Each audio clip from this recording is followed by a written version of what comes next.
Hello again, and welcome to Module 2 of Understanding by Design, our curriculum development, ED621A.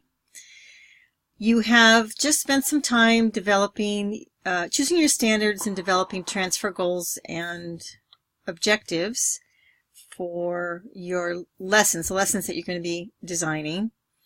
And now we're still in stage 1, identifying desired results here, what you want the students to know and understand and be able to do.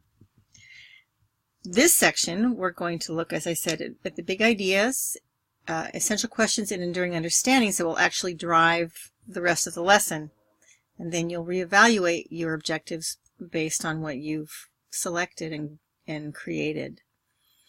So we're really going through a purposeful task analysis. We're going through step by step, piece by piece, starting from where we wanted to go and building backwards from there, putting all the elements in place so that we can get there, so the students can get there. You can even call it planned coaching. What kind of lessons and practices are needed to master key performances? So that's really our ultimate goal, is to give students that opportunity to become masters, or to have mastery of particular content and process skills. So you have begun your design in Module 1. You are now in Module 2, identifying the big idea and developing enduring understandings and essential questions, which is our objective for this module. In backwards design, the big idea and the standards surround all the other elements of the lesson plan, the unit plan, the goals, knowledge and skills, essential questions, and enduring understandings. So you've developed these two areas, and you're going to be developing these two areas, but it's really important to know and see that they all intersect, they are all related, and that they are all couched in the whole big idea and the standards that you've chosen for your lessons. So now you've done your transfer goals. They're typically based on the standards, represent specific content objectives. You are well aware of that now. You've designed some objectives for your lessons, your potential lessons, showing knowledge and skills for each one of them. What content, knowledge, and related content language should students know and be able to use by the end of the lessons? You've spent time doing that. And now we're going to look at big ideas. And so this chart is a chart of big ideas. And I ask you to think for a moment, what do you notice about this chart? And if you said, well, they're all single words, well, yes, they are all single words. They are all words that carry content and emotional charges. They have a very big basket that can hold many, many concepts. And it can go many directions depending on what you choose to think about any one of these concepts or big ideas. So big ideas are the big concept, or the big picture of what is underlying your lessons and your units. You could probably think of a number of other big ideas. What we're going to talk a little bit about big ideas now. First, we're going to talk about the big ideas of understanding by design. So in the left column, you see the big ideas. They're more than single words, but they carry a wide connotation. The UBD, big idea, why is it important? And if it's not in place, what? And my little guy that says, oh no, not this again. We'll talk about each one of them. So the big idea of backwards design is that plans need to be well aligned and be effective. That's the big idea. Backward design is the concept of the framework. If it isn't in place and they aren't aligned, we get into this traditional way of providing instruction, which are the twin sins of aimless activity and coverage. How much can I cover in X amount of time? And let me have all these activities here so I can say we got there. If you don't have a standards-based idea of where you want to go, these twin sins, the activity and coverage, take over and may be engaging. They may be engaging activities, but if they have no meaning in the great scheme of things, if they don't transfer as a goal, then they're not very useful. The big idea of transfer as a goal is another underlying fundamental piece for UBD. The essence and understanding and the point of schooling is that students take what they've learned and apply it to real life. We're not teaching them to live in school. We're teaching them to, well, ideally, we're not teaching them to live in school. We're teaching them to live in real life. If they don't have some kind of transfer, some kind of authenticity to it, then students fail to apply their learning and it doesn't stick. There's no Velcro. There's no connections. So we really are looking at the connections of the material we're trying to teach. We're conveying understanding using the big ideas. That's how transfer occurs. Those connections are really key. If they're not in place, you get fragmented learning. The students find it difficult. They're not engaged. You see the glazed eyes, the rolling eyes, they're rolling on the floor, whatever they might do to indicate to you, either verbally or non-verbally, that they are really not very interested in what they're learning. And that leads to meaningful learning. The other big idea of understanding by design is that learning is meaningful, which engages students and invites them to transfer the information knowledge they've used to real life again. In order for this to happen, the plans need to be well aligned to be effective. You can't just pull it out of a hat and say, okay, let's do this. This will be engaging and meaningful. It really needs to be intentional. We're really looking at intentional instruction and intentional design. So the point is that UBD fosters transfer of learning to create independent problem solvers. And we need more of these young people in our lives, especially these days. We need students to be able to problem solve themselves and find ways, solution finders even.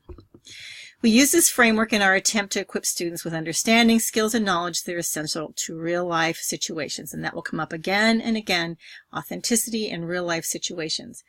This cartoon, it's hard to read what Jackie could do, but Jackie and Derek, but they're figuring out the value and use of a ramp.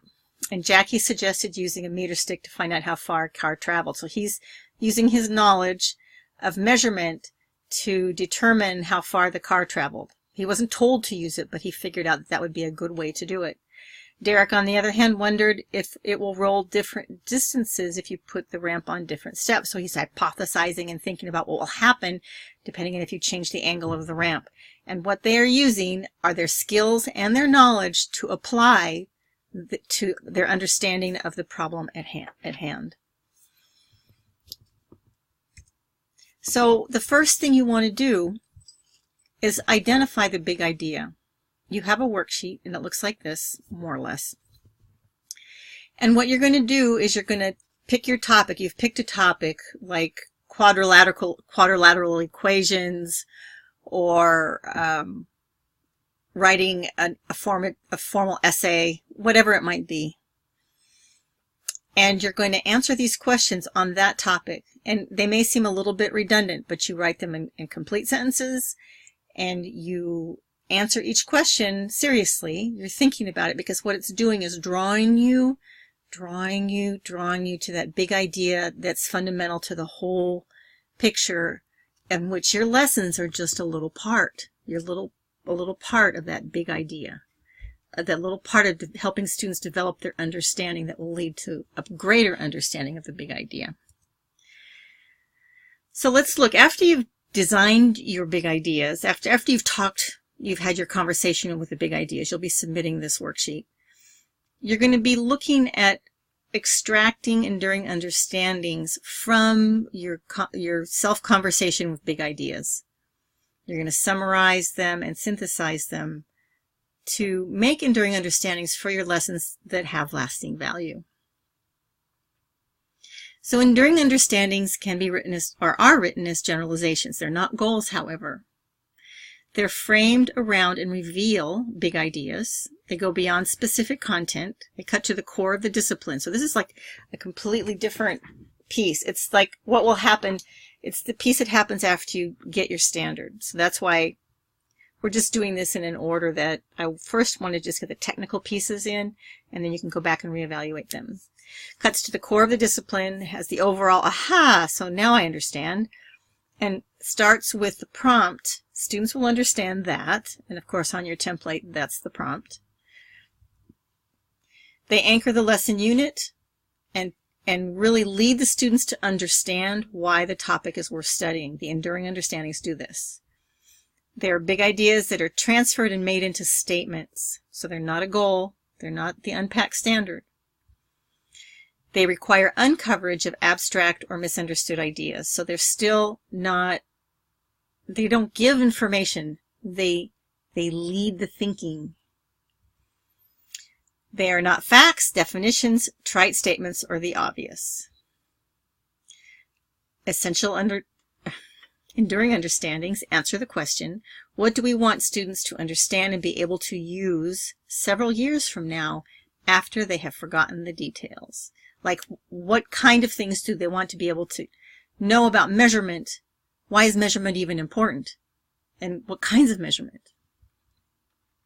So let's talk a little bit about understandings, because we're talking about understanding, and I have said to you, do not use the word understanding in your objectives or your goals or any other part, but you will have the prompt for your big understanding that says, I want students to understand that. So let's look at the difference. There's small understandings and there's big understandings. I want students to understand the U.S. Constitution and the 3 branches of U.S. government. First of all, I would send that back to you and have you rewrite it as an objective, or yes, an objective. This is content. This is very specific information, very specific. You can measure this information. The big understanding, the one that comes from the big idea, is that the U.S. Constitution was a solution based on compromise to real and pressing problems and disagreements in government. They were a brilliant balance and limit of power. So these are 2 big understandings. And these are the enduring understandings that you would have for this particular element, a lesson. One or both. So please understand the difference between small and big. You always are aiming for understanding. That's the whole point of understanding by design. But understanding as an action verb is not where we're going with that. You need to be very specific and focused in what you're looking at. So this is the place where you start with the prompt, I want students to understand that. And that's probably the only place you get to use the word understand in your lesson. So here's an example from law. The big idea are rights and due process. So if you think of the Magna Carta Charter, and well, I don't know if he was crazy King John, but he was certainly grumpy King John. Anyway, he didn't want to give due process and rights to the serfs and the vassals.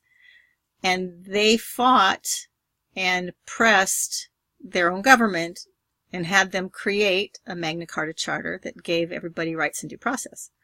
So there's this big, this was something new, was developed in Europe, and maybe there were some other countries in the world. I don't know about China. I've never even looked in that direction. But in all cases, the big ideas are rights and due process. There's no standard here for you to look at. But the essential enduring understanding would be, or could be, that students will come to understand that, there's your prompt, written laws specify the limits of a government's power and articulate the rights of individuals, such as due process. So you've got due process from your big idea, and then it comes into your enduring understanding. This is something that you want students to come away with. They need to understand the whole concept of due process when they're done. And that it's important. Due process is a way of limiting the powers of government and keeping laws and the enforcement of laws fair. I put that in quotation marks because it's not always fair even in our society today. Enduring understandings are typically abstract and not obvious. They require uncoverage through sustained inquiry and coaching rather than one-shot coverage. And coaching is the word that's coming back up. It's like we are coaching students to understand something big or part of a big thing. Because really your lessons are just part of a big thing. Your unit is just part of a big thing. Please remember, enduring understandings are not facts. Here's some examples of enduring understandings. I don't think I'll read through all of these with you, but please read through them. So the first one is very long. Most of what you have will not be that long, is the first one. But art is communication. Boy, that can go a long way. You can teach a lot of things with just that enduring understanding. Epic heroes reflect the culture from which they emerged. So how do you learn culture from mythology? All living things need to adapt to their habitat to survive and thrive. A great science, enduring understanding, that goes into cycles, it goes into habitat, it goes into ecology. and so many other things. Actions have consequences. That can be problem solving, that can be social emotional learning, where students are learning to take responsibility for their own actions. All of these are very good examples of enduring understanding. So the big picture, they lead to that underlying big idea of particular lessons. And then, from the enduring understanding, you're going to be moving to essential questions. Essential questions involve critical thinking, they're thought-provoking, inference, they're open-ended. We're going to talk about all the elements of essential questions. So the essential questions are related directly to the enduring understandings. The essential questions are more narrow. They're much more closely aligned with the actual lesson that you're teaching. But they get to the heart of your enduring understanding. They cause genuine and relevant inquiry, and that's why we have a little magnifying glass with a little ladybug to talk about essential questions, because you're investigating. You don't have answers. You're asking questions. They provoke thought, discussion, inquiry. They ask students to consider alternatives, to weigh evidence that not every answer is the correct answer, even though it might immediately seem like one answer is. A lot of rethinking of big ideas and assumptions and prior learnings. I thought this was true, but no, maybe it's not true.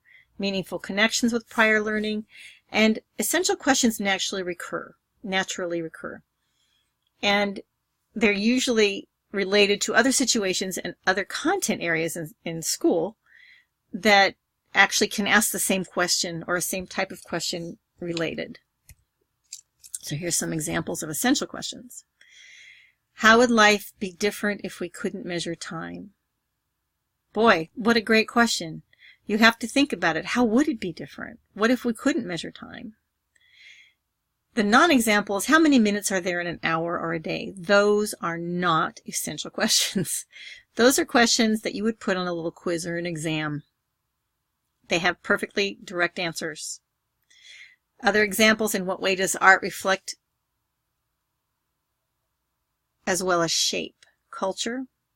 How do effective writers hook and hold their readers? Those are all examples of essential questions. They have lots of potential for uncoverage and discussion. Under the non-examples, between what years did the Italian Renaissance occur? What is foreshadowing? Can you find an example in your book? No.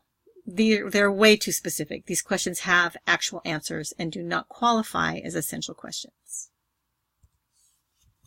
So, essential questions basically are designed in student-friendly language in their point of view, so it's relevant to them. We do not want academic language that students are way above the student's understanding. That's really one of the points of this whole thing, this whole building of lessons, is that it's the audience for your lesson, the audience for every element of your lesson are the students. They're not they're not other teachers, they're not your principal. They can be your parents, because parents sometimes have as much trouble understanding them as the students might. They're not any of your colleagues, they're for the students. The students are the ones that are the consumers of this work you're doing.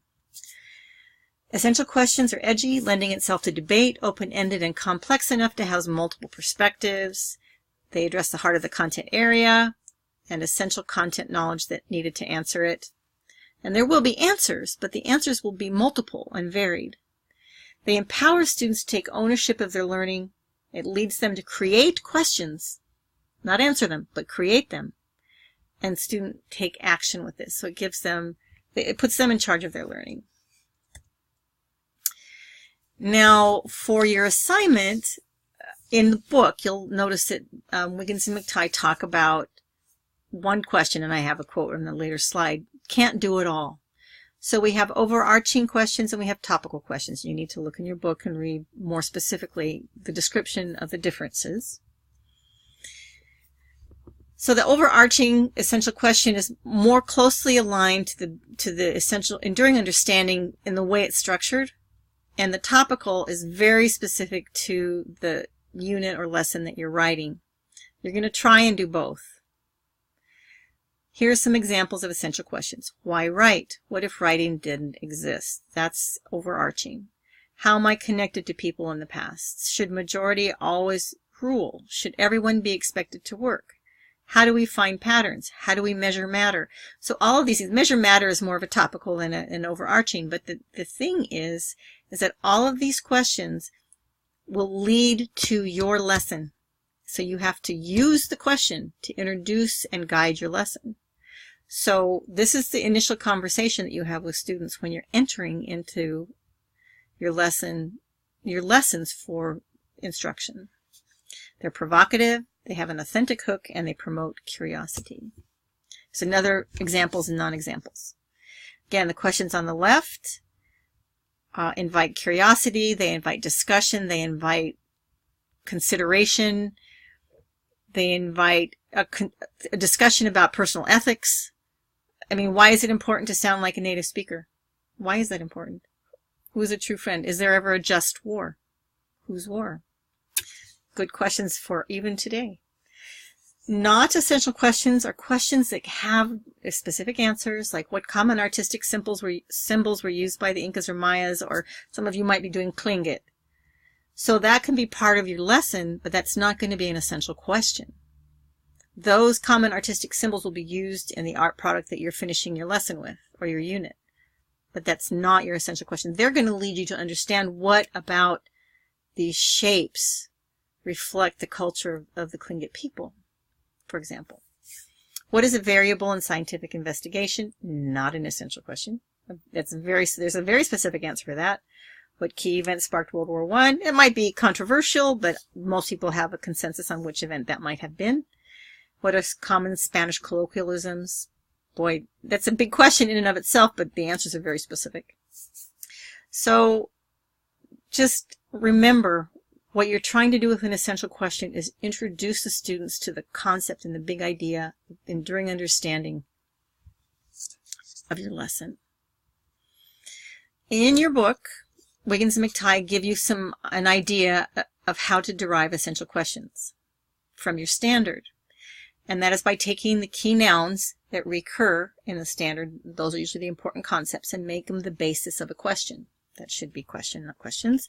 In the strategy, you're creating an interrogative from a declarative sentence. So let's see what that looks like. So here is an example. This is a life science standard. All students will apply an understanding of cells to the functioning of multicellular organisms, including how cells grow, develop, and reproduce. This is a lovely standard for this example because clearly there's a recurring noun, which is the word cell or cells. An enduring understanding based on that standard from the big idea are that cells are fundamental building blocks of living organisms. So you've then, after you've made your goal, which I don't have here, created your understanding, your enduring understanding, and then that can lead to these essential questions. The topical essential questions can be, how can we prove that cells make up living things? And if we're all made of cells, why don't we all look alike? So these are all questions that can be directly provided through instructional opportunities and activities that will lead back to your enduring understanding and the standard itself. The overarching question might be, how do scientists prove things? And scientists prove things through the research process generally. And that is such a big essential question that there can be a great conversation. And your students may be talking about all the different ways you can prove things. And then you bring them in, you corral them into what you're trying to cover, which is about how our bodies or plant bodies are made of cells. And then your instruction goes from there. So this is the relationship between the standard, the enduring understanding, and the essential questions. And the goal and objectives. The objectives are all related to these, and the goal is what you want students to achieve when they're done, which is right after the standard, which is not what we're really talking about right at the moment. But you do want to go back and evaluate your goals and your objectives after you've completed your essential questions and enduring understandings and your big idea worksheet, because you may need to realign some of them. The tips, again, in Wiggins and McTighe, create a few good, well, this is tips for what I want you to do. One question can't do it all, so create a few good questions. If they're truly essential, they'll assist you to establish priorities and help you uncover the big ideas in your lessons. Note, please do not state questions that you do not intend to actively investigate in your lesson. Maybe it's good for something else, another lesson that you teach later. fine. But right now, you just want questions that are related to your lessons. There, page 121, Wiggins and McTighe have tips for using essential questions. And this is a great YouTube video that you can play on your own about crafting essential questions. It's really kind of delightful. So you want to take the time to watch that. It's probably 5 minutes. It's not very long. So we are here. These are the sections that you're going to complete on your template: enduring understandings and essential questions based on your readings and what we've talked about in this screencast. So your assignment is to consider the big idea and complete the big idea workshop of your lesson. Even though this says unit theme, right now we're just talking about lessons, but you're thinking lesson is a little piece of a bigger unit, so you're going to expand it anyway, so don't be afraid of it. Just think about the theme of your lessons. The enduring understandings, after you've considered your big idea and kind of come to some kind of cohesive idea of it, you're going to write down your enduring understandings, create and write them down. Then from the enduring understandings, you're going to develop your essential questions, write down a whole bunch of them, choose the ones that work the best, and you're going to add the EUs and EQs to your template. And in step 5, I want you to meet with your critical friends to share and compare using the guiding questions from the rubric. Since this week we won't be having an online class, I definitely want you to spend time with your critical friends having a conversation about it using the rubric questions, which are here. There's a question about essential questions, enduring understandings, and then them both together. So these are the elements that I'll be evaluating your work on with using the rubric itself. Please take the time to ask each other these questions and have a conversation. And then, of course, as always, if there's something you don't understand, please contact me by email and I'll be glad to talk to you about it. In summary, please read the assigned texts as well as read and view the materials in the course website for the module. They provide the crux of the module information. Complete and submit the big idea worksheet. Submit your updated UBD lesson template with your EUs and EQs anytime before the due date or on the due date, and I'll give you feedback. Please complete your checking for understanding reading response for this module, and then don't send assignments by emails, please. I will check the assignments in Blackboard and give you feedback and grades. So this was a combination presentation since I'm not having an online class this week, so I gave you everything that I would have talked about online for those of you that had questions. So like I said, if you do have questions, please feel free to contact me, and I look forward to seeing your work on the enduring understandings and essential questions.